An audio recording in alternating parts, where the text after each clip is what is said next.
저희가 앞서서 맞수 한판에서 확인했었던 진단키트 관련된 종목 가운데서 SD바이오 센서 관련한 소식 하나 전해드리겠습니다. 미국에서 밀수출된 자가진단키트에 대한 자발적 리콜을 결정을 했습니다. 관련된 제품이 이제 미국의 FDA 승인을 받은 이 코비드19 앳홈 테스트와는 다른 제품이고 리콜 규모가 미미한 수준에 그칠 것으로 보이고 있습니다. 때문에 이런 소식은 악재라기보다는 주가에 영향을 크게 미칠 만한 이슈는 아닌 것 같습니다. 여전히 현재 주가도 17% 넘게 상승세 보이고 있고요. 휴마시스 같은 경우에도 21%대 계속해서 관련된 종목들은 상승폭을 키우고 있습니다. 자, 결정적 투자 이어가도록 하겠습니다. 오늘 이 시간에는 블루오크 이동훈 대표와 함께합니다. 대표님 안녕하세요. 예, 안녕하세요. 네, 참 오랜만에 뵙네요. 그러게요. 외경 오니까 예. 반가운 분들 많이 뵈서 참 좋습니다. 저도 신기합니다. 신기해요. 근데 펌을 이렇게 또 하셨어요? 어제 했어요. 아, 정말요? 제가 하면 코스닥이 올라간다고 그래서. 그래서 오르는 거군요. 예. 오늘 또 결정적 투자에서 시장 이야기도 깊숙이 다뤄볼 예정인데, 자, 파마를 한 우리 이 대표님 덕분에 시장이 정말 반등한 것인지, 어떻게 시장의 반등이 이게 좀 단발적인 데드캣 바운스나 단기적인 상승인지 아니면은 추세의 뭔가 전환을 우리가 기대해 볼 수 있을 만한 시점인지가 궁금한데요. 어떻습니까? 엄밀하게 보면 지금 호재거리는 없거든요. 네. 그러니까 호재가 있어서가 아니라 그동안 한 300포인트 정도 빠졌던 재료가 완화된 거라고 봐야 되기 때문에 네. 그러니까 보통 이런 경우는 하락폭이 한 절반 정도 만회한다라고 보거든요. 그래서 지금 추세 전환이라기보다는 좀 너무 많이 빠졌으니까 어느 정도 좀 복원시켜 놓고 보자 이런 관점에서의 반등 이렇게 보고 있습니다. 그러면 앞서서 300포인트 말씀해 주셨으니까 우리가 150포인트 정도는 깔고 갈 수 있는 건가요? 예, 그러니까 대략적으로 보면 2,750에서 네. 2,800포인트 정도까지 올라갈 수 있겠는데 그 부근에서 새로운 동력이 좀 보충이 돼야 될 것 같습니다. 네. 근데 제가 너무 아쉬운 게 지금도 오늘 장중에 양시장 모두 2%대 상승을 했다가 지금 상승폭이 좀 줄어드는 게 삼성전자도 또 음봉 전환했고요. 오늘 수급 보니까 수급이 물이 안 들어와요. 예. 물이 좀 들어와야지 반등을 좀 지속할 텐데. 외국인들 입장에서는 지금 불안 요인이 하나 있거든요. 지금 원달러 환율이 1,200원 밑으로 안 떨어지고 있잖아요. 근데 우리나라가 1월에 무역 수지가 적자가 났고 네. 원자재 가격이 또 올라간다라는 점도 역시 또 환율을 좀 불안하게 만드는 요인이 될 수 있거든요. 이런 부분들 때문에 환율이 쉽게 떨어지지 않는다면 외국인들이 선뜻 이제 나서기는 어렵다라고 봐야 됩니다. 그렇죠. 다만 조금 다행스러운 거는 지난주 기준으로 글로벌 펀드에 자금은 계속 유입되고 있거든요. 외국인들이 지갑이 빠져나가는 게 아니라 지갑은 채워져 있는 상태이기 때문에 완전히 추세가 깨졌다라기보다는 좀 관망하고 있는 수준 이 정도로 보시면 되겠습니다. 수급이 좀 확실하게 물꼬를 트여줘야 시장의 반등이 좀 반등다운 반등이 나타날 텐데 오늘은 또 수급이 조금 아쉬운 상황이 연출이 되고 있습니다. 일단 많이 빠진 것에 의한 1월에 의한 2월의 반등은 당분간은 좀 기대해 볼 수 있을 것 같습니다. 중요한 건 반등을 하는데 우리가 따라가야 될 거 아닙니까? 그동안 많이 하락했던 종목들이 단기적으로 많이 반등할 수 있겠지만 따라가는 시장에서 반등하는 시장에서는 어느 쪽에 좀 집중을 해야 될까요? 미증시에서도 보면 확연하게 갈리는 게 실적에 대한 평가에 따라서 그렇죠. 갈렸거든요. 그러니까 이제 애플이 시장 제가 표현을 멱살잡고 끌어올렸다 네. 그런 표현 드렸고 그 다음에 이제 테슬라가 한번 하루 좀 끌어올렸었고요. 그렇죠. 그다음에 이제 알파벳이 올렸었고 오늘은 좀 페이스북 때문에 시장이 주저앉고 있잖아요. 그러니까 성적표에 따라서 반응이 너무 극단적으로 갈립니다. 그러니까 네.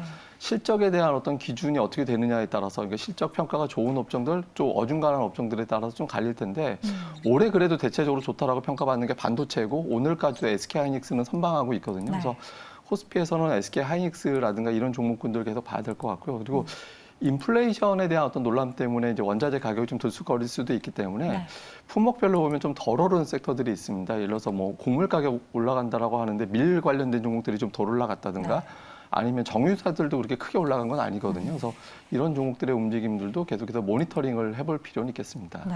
근데 정유회사는 유가가 너무 많이 올라가면 또 마진을 많이 볼 수 있는 장점이 있기 때문에 반영이 좀 돼야 되는데 미국에서는 에너지 관련된 종목들이 고공행진 펼칠 때 우리나라는 왜 이렇게 덜 오른 거죠? 우리나라 에너지주들이 그러니까 한편으로는 예전에는 그냥 단순하게 에너지주만 봤었는데 지금 2차 전지에 엮여 있다든가 이런 것도 있었고요. 또 수급에서는 이제 LG에너지 솔루션 상장 때문에 이 수급에서 밀어내는 어떤 효과도 좀 있었다라고 봐야 되거든요. 근데 이런 점들이 대부분 어느 정도 좀 제거가 된 상태라고 본다라면 지금 시점에서는 어느 정도 좀 매력도도 부각될 수 있다 이렇게도 보고 있습니다. 알겠습니다. 에너지 관련된 종목도 지금 유가가 $90 넘게 오르고 있는 상황 속에서 우리나라 에너지 관련된 종목이 좀 다른 이슈와 좀 이렇게 혼재되면서 상대적으로는 조금 덜 만족스럽지 못할 만한 그런 수익률을 냈는데 앞으로는 좀 지켜볼 만한 부분이 있을 것 같습니다. 금리 인상, 뭐 에너지 가격도 오르고 달러도 오르고 이제는 금리까지 오른다고 합니다. 뭐 올해 2% 얘기까지 있는데 좀 동의하십니까? 한국은행 금리 기준으로는 2% 얘기가 나오곤 있습니다만 이제 일정을 생각해 보면 올해 대선이 있잖아요. 네. 그러니까 대선 전에 이제 미리 금리를 좀 올려둔 측면도 있었다라고 봐야 될 것 같고요. 그리고 지금 자영업자라든가 이런 분들 감안해 보면 추경 얘기 나오고 있고 이렇게 되고 있는데 여기에 이제 금리를 좀 가파르게 올리게 된다라면 아무래도 이제 부담이 될 수 있거든요. 그래서 우리가 예를 들어서 이제 미국이 금리 인상 하기 전에 금리를 안 올렸다라면 모를까 어느 정도 금리 이제 선제적으로 올려놓은 상태라고 본다라면 2% 정도까지는 쉽지 않다라고 보여지고요. 대략적으로 한 2차례 정도.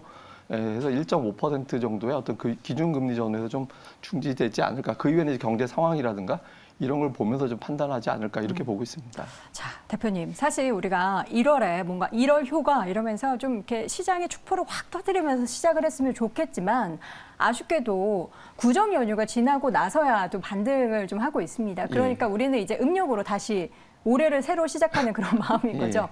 올해 시작하는 이 상황 속에서 앞으로 시장의 방향성을 좀 좌지우지할 만한 키워드는 어떤 쪽의 이슈를 가장 좀 눈여겨봐야 될까요?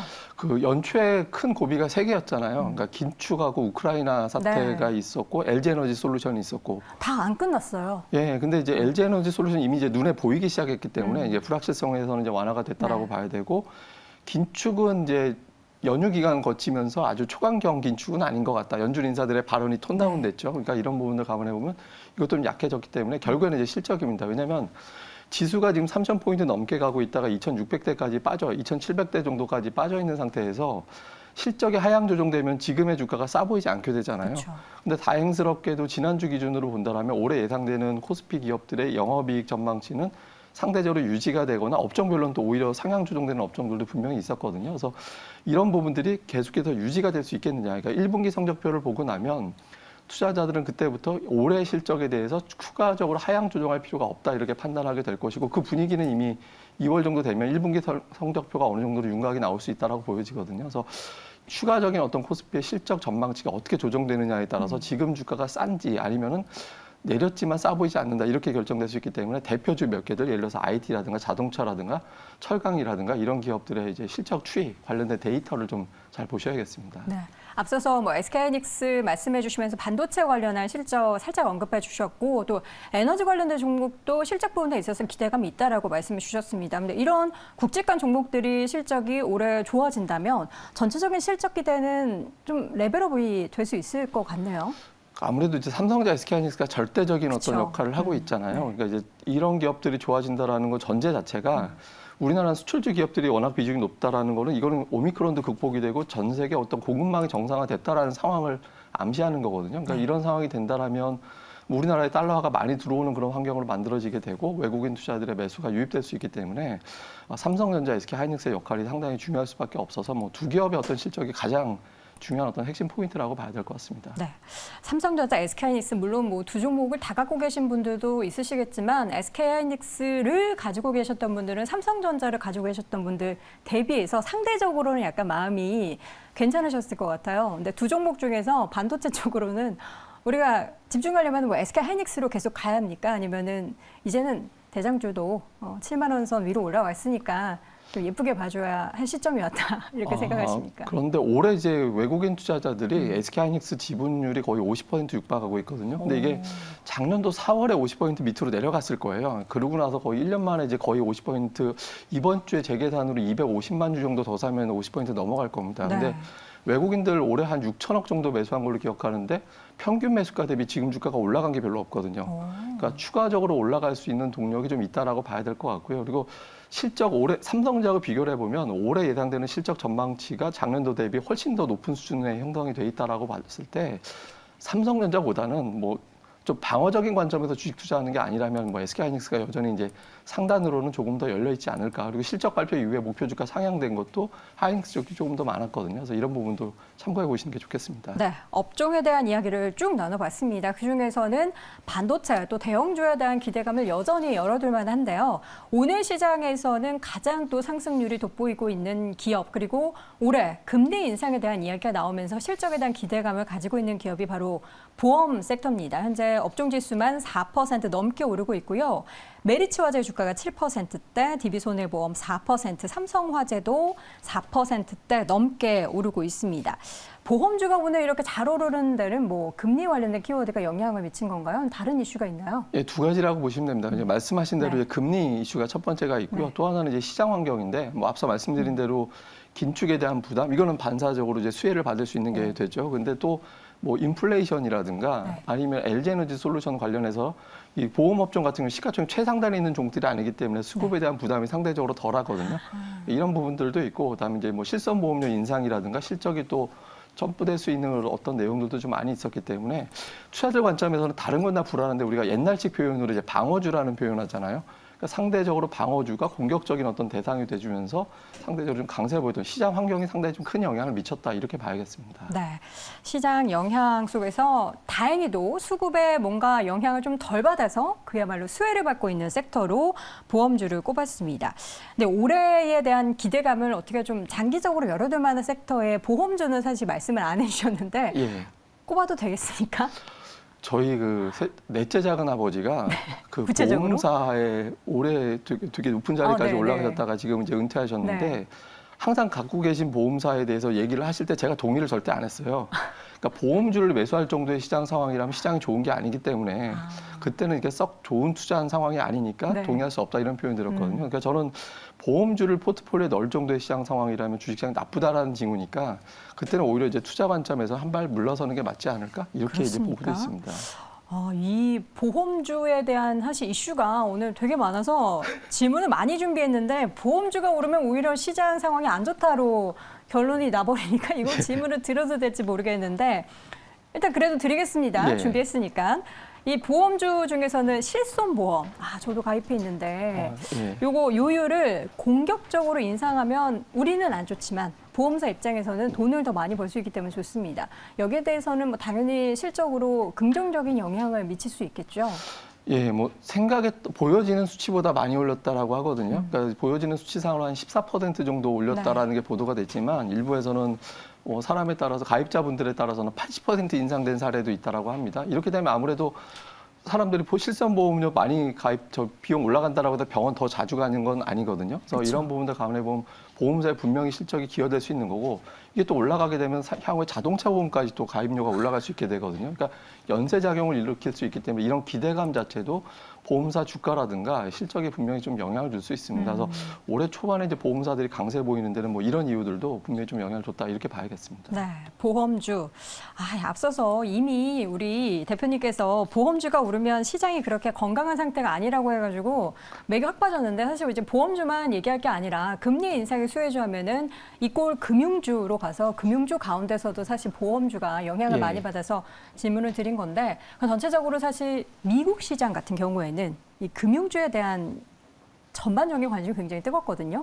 근데 우리나라는 상대적으로 금융주를 개인 투자자분들이 안 좋아하세요. 예. 여전히 그냥 쭉 안 좋아해도 되는 건가요? 아니면은 올해는 그래도 보험주를 제외한 금융주는 조금씩 더 관심을 가져봐도 된다. 뭐 이런 생각이신가요? 금융주가 이제 좋은 점, 나쁜 점이 각 하나씩 있는데요. 그러니까 좋은 점 같은 경우는 일단 금리가 올라간다라는 네. 점은 좋은 점이고, 그러니까 나쁜 점 같은 경우는 이제 주택담보대출을 억제하고 있는 정책이 있잖아요. 네. 그러니까 대출 수요가 아무래도 좀 줄어들게 되는 거죠. 이것 좀 부정적인 거. 그다음에 또 체크해봐야 되는 게 이제 명예퇴직 하시는 분들이 1,800명 정도 나오신다라고 하거든요. 그러니까 인건비 조정 차원에서도 또 접근해 볼 수 있는 측면도 좀 있죠. 그래서 이런 부분들 감안해 보면 그러니까 중립 정도인데 다만 이제 그러니까 금융주들의 위치가 상당히 싸긴 쌉니다. 지금 네. 위치에서 보면 뭐 PBR이라든가 이런 걸 따져놓고 본다라면 그래서 뭐 KB금융이라든가 신한지주라든가 이런 종목들 같은 경우는 좀 안정적으로 꾸준하게 상승한다라는 관점에서 본다라면 좀 노려볼 만한 종목이다라고 봐서 네. 포트폴리오 차원에서 하나 정도 편입해 놓을 수는 있겠다. 이 정도로는 이제 해보겠습니다. 제가 어떻게 하든 좀 이렇게 끌어내려고 막 하는데 여전히 우리 이 대표님은 완강하십니다. 실적이 확실하게 그리고 업황이 우리가 기대할 수 있을 만한 또 수급이 물밀듯이 들어올 수 있을 만한 좀 시장 그리고 경기에 민감한 종목들 위주로 많이 보시는군요. 예, 예. 그중에서도 IT는 반도체, 에너지도 꼽으신 겁니까? 예, 맞습니다. 에너지 꼽고 또 뭐 두 개입니까? 전체적으로 본다면 이제 네. 자동차가 패러다임이 바뀌기 시작하는 산업이잖아요. 네. 그러니까 지금부터 본다면 이제 전기차, 수소차로 넘어가는 단계에 있고 우리가 그동안 이제 비용, 그다음에 과연 성과가 날 수 있겠느냐라는 네. 점 때문에 좀 고전을 했었는데 자동차가 성과를 숫자로 내놓기 시작하는 시점이 그렇게 멀리 떨어져 있다라고 보지 않거든요. 그래서 자동차라든가 뭐 자율주행 관련된 종목이라든가 이런 것들은 좀 모니터링 계속해서 저도 해보고 있습니다. 자동차 사실 주변에 현대차 가지고 있는 지인들이 많거든요. 예. 울고 있어요. 119 불러달라고. 현대차도 그럼 어떻게 좀 기대의 문을 열어봐도 될까요? 최근에 이제 실적 발표 이후에 현대차보다 이제 기아차 성적표가 더 좋았죠. 네. 그러니까 실제로 이제 실적도 좋았고 현대차 같은 경우는 뭐 미국에서 이제 리콜 문제라든가 수출, 그다음에 환율 문제, 또 반도체 조달 문제 이런 것들이 다 겹쳤잖아요. 근데 네. 미국에서 오미크론 확진자가 줄어들고 있고 동남아도 1분기 넘어가면 다시 감소할 걸로 보여지거든요. 그러니까 이 공급망 문제만 좀 완화가 된다라면 1분기를 어떤 이제 좀 우려스러운 요인의 어떤 정점으로 보고 조금씩 완화될 가능성이 높기 때문에 지금에서라면 오히려 자동차주 같은 경우는 조정이 나온다라면 뭐 좀 접근해 보시는 것도 좋을 것 같습니다. 현대차의 주가 차트를 이렇게 보고 있노라 하면 참, 이거 얼마나 답답하셨을까라는 그런 생각이 드는데 올해는 숨통을 좀 트이게 하는 그런 이슈들이 많이 나왔으면 좋겠는데 그럴 만한 이슈가 있을까요? 예, 앞서 말씀드린 대로 이제 자동차의 가장 큰 문제는 원하는 사람은 많은데 공급이 제때 안 된다라는 게 가장 큰 문제였잖아요. 그러니까 이제 공급망 문제. 차량용 반도체였죠. 근데 이런 부분들이 잠깐 이제 좀 해소가 됐다. 제가 이제 주변 지인들한테 자동차 새로 계약하신 분들 얘기 들어보면 계속 바뀐대요. 인도 시점이. 늦춰지고 그러니까 뭐 있다는 6개월로 거죠? 됐다가 3개월로 당겨졌다가 다시 늦춰졌다가 이렇게 왔다 갔다 한다라고 하고 있고 네. 제 가까운 지인도 정말 인생에 가장 비싼 차를 샀는데 한 달 만에 차가 고장이 났어요. 근데 이제 반도체, 차량용 반도체 AS가 안 돼가지고 이게 또 이제 지금 안 되고 있는 그런 상황이 되고 있거든요. 네. 근데 이 문제가 해소가 돼야지만 투자자들이 안심할 수 있는데 지금 오미크론의 어떤 추이로 봤을 때는 한 3개월 정도 이내에 이제 정점 맞고 떨어지는 그런 경향들이 있었잖아요. 그래서 올해 한 3월 정도 날씨 따뜻해지고 이런 고비가 넘어가게 된다라면 자동차에서도 이제 가장 크게 보던 어떤 이슈가 좀 제거가 되기 때문에 지금부터 하락한다라면 오히려 역으로 좀 관심을 가주셔야 될 것 같습니다. 네, 알겠습니다. 현대차 우프네요. 흑돼지 신동님이 또 댓글창에 올려주셨는데 이런 분들이 한두 분이 아니실 겁니다. 우리나라 사실 미국의 자동차 관련된 종목들 뭐 요새 포드도 그렇고 GM도 그렇고 너무 잘 가거든요. 예. 근데 상대적으로 현대차가 이렇게 못 가니까 너무 속상했는데 올해는 좀 기대를 해보도록 하겠습니다. 자, 마지막으로 오늘 시장이 지금 사실 상승폭이 다시금 조금씩 올라가고 있습니다. 단기적으로 봤을 때 오늘 수급이 좀 아쉽긴 하지만 오늘 시장은 어떻게 정강 후 약으로 봐야 될까요? 아니면 이러한 흐름을 계속해서 우리가 기대해도 좋을까요? 그 외국인들이 연휴 전까지 7거래일 연속해서 매도를 했었거든요. 근데 매도 강도가 약해지긴 했습니다. 네. 근데 이제 확실히 매수 전환된 건 아니잖아요. 근데 오늘 정도는 현재 수준은 뭐 계속해서 좀 이어질 가능성이 높다라고 봐야 될 것 같고요. 이제 핵심은 다음 주입니다. 그러니까 중국 증시 개장하고 나서 다음 주에 중국의 어떤 부양책이라든가 이런 게 카드가 된다면 좀 동력을 얻을 수 있기 때문에 다음 주의 흐름을 좀 주목해 보시는 게 오히려 좋을 것 같습니다. 네, 알겠습니다. 오늘 시장까지 함께 확인해 봤습니다. 결정적 투자 블루오크 이동훈 대표와 함께했습니다. 대표님 고맙습니다.